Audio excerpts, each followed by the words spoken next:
My name is Evan Goldberg, and I'm one of the producers of Teenage Mutant Ninja Turtles Mutant Mayhem, as well as one of the writers. I'm James Weaver, one of the producers of Teenage Mutant Ninja Turtles Mutant Mayhem. Ninja Turtles is something that me, James, Seth, like everyone who works on it has been obsessed with ever since we were kids. And it's just one of those properties we talked about forever. And I actually can't remember. Did Nickelodeon bring it to us, or did we? I don't even remember how we came to this. Nickelodeon called us and said, "Would you guys ever be interested in working on the Teenage Mutant Ninja Turtles franchise?" Which, of course, we were like, "Yes, we would."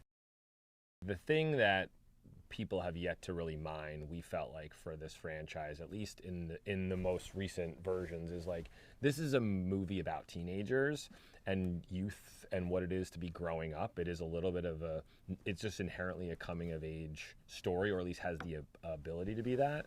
And I think that was the thing that Seth and Evan sort of clicked in right away. We're like, well, how do you do it the way that we would do it, and where can we bring to it? And I think it was, I'm sure you'll hear this a lot, but like just focusing on that teenage word a little bit and really making sure that we like mine that for all the things that you can, as well as just like that just feels like something that we have a real interest and excitement to tell stories from that point of view. The look's important, but even more important is probably the voices. Yep. That like the actors are actually teens, and that was something that all of us felt very strongly about from the get-go. It was kind of like the guiding light for the whole project, is like, let's get real teens, let's have them record together, let's have them actually have real conversations.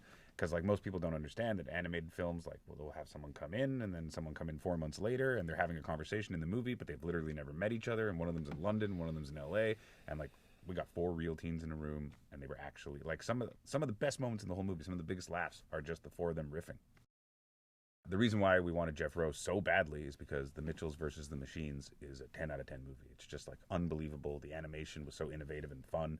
It just like, that movie like took us all by surprise. Like we knew it was going to be good, but when we saw it, it just blew our minds, especially the animation. Like he really did something that he just never seen. He like had fun with it. He didn't like force himself to exist within like rules or try to make it look like our world. He was like, no, it's not. It's different, and things go out of the lines, and things are a little less perfect than most animation. Always tries to be like so perfect, and he just came at it with a new perspective.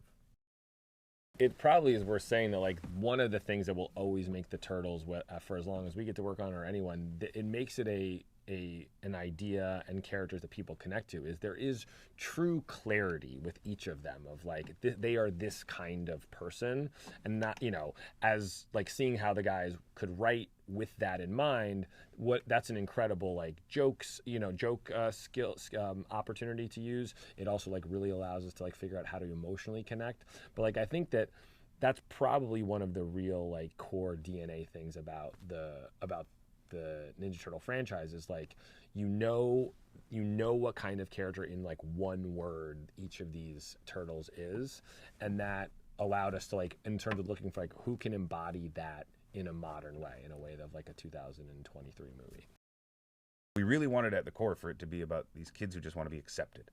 They just want to do what normal kids do and go to high school. They want to have listen to music in the halls and be in the lunchroom and be in improv and be on the sports teams. They just want what every other kid has, and they can't have it. And everything is around that. Every single part of the film is just like the relationship with Splinter revolves around that too. He wants to protect them, but they just want to do what all the other kids do. And so, even though we end up fighting a 70-story monster, it's just about being accepted and trying to be normal kids who get to do what normal kids get to do. And I think in the having a mirror of that in the villain plot and the sort of the villain emotional story of like, watching what going for acceptance might be, what that might look like if you go too far, I think was one of the things the guys cracked from a storytelling standpoint of like, being accepted is a very classic teenage sort of emotional thing that you're dealing with, and then how do you play that out against the villain that you're trying to fight. And I think one of the things that that Jeff and Seth and Evan sort of came up with was like, well, what if the person that they're fighting is also trying to be accepted? They're just going about it from a completely different sort of way, and then how that might actually throw your sort of whole idea of like who I am off. I think the reason why the Turtles just keep working decade after decade after decade is very simple. It's you and your buddies. it's you and your brothers, it's you and your sister and your brother. Like, it just seems like people you know, and you can easily be one of them. Like, anyone is one of these guys pretty much. There's not like a goth one. I guess if they had a goth one, everyone could identify with something. But almost everyone can identify with one of these guys. And just like, especially in our version where we have these actual teenagers improvising together, like, it truly is like identical to moments I experienced in high school. And I think, yeah, it's just that like everyone can see themselves, but even more importantly, you can see your friends or siblings and you in that. Seth and I are just obsessed with Jackie Chan. We've been watching Jackie Chan movies since Rumble in the Bronx came out, which introduced us to him pretty much. We've just been obsessed. We think that he has the greatest comedic timing of anyone, maybe like Buster Keaton in him and Charlie Chaplin. He just like figured out a way to make things visually hysterical and thrilling. And that is like a very, very unique thing that he has mastered well beyond anybody. And considering this is like an animated martial arts comedy, it just like couldn't have been more perfect to have him in the role. And we didn't actually think of him right away because it just didn't even seem like possible. Didn't seem like possible. how, like what? And then I think we were like, but there's one person who would obviously be like the biggest, coolest idea, but they'll never do it. And then we made the call, and it was like he'd like to look at the script and consider doing it. And I think we all were sort of freaking out, like, oh, and then it was like, how are we going to blow this? Like, we were certain, like, oh, we'll say something, or there'll be some joke that we pitch, and he'll be like, oh, I never want to talk to you again, and please go away. And then all of a sudden it was like, he signed, we're doing a record. And the records were always super early in the morning. So kudos, especially to Seth and Jeff, who ran those mostly. But like they would be up like at like 5 a.m.